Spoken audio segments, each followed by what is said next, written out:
the house or the apartment building in terms of like furniture and vehicles and stuff like that. Yeah, exactly. So right now, the way the code's written, there's what they call it bonus depreciation.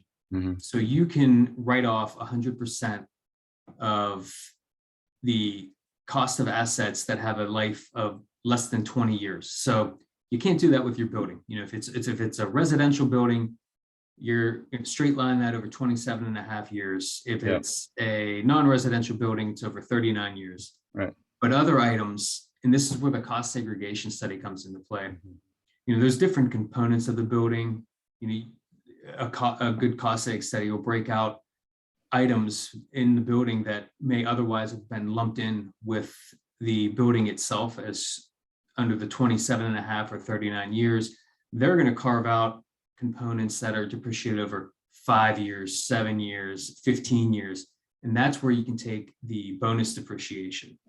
So in general, and this is just kind of a rough ballpark, if you buy a new property and pay to have a cost segregation study done, you can expect about 20%, maybe a little more, maybe you can get up to 25%, but just to be conservative, say 20% of that cost is going to be allocated to these 5, 7, or 15-year asset lives that you can bonus depreciate and write off right away. Wow. So if we assume 20% is a good number, and you buy a property, you put 20% down and borrow the other 80, Mm-hmm.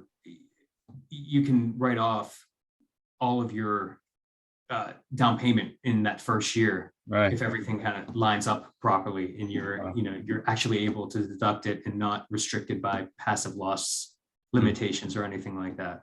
Wow. So it becomes really powerful. Depreciation is one of those, a lot of people refer to it as a phantom expense. Yeah. It's a non-cash. You're not paying for it, but you get to take the expense on your tax return. So it's Right. really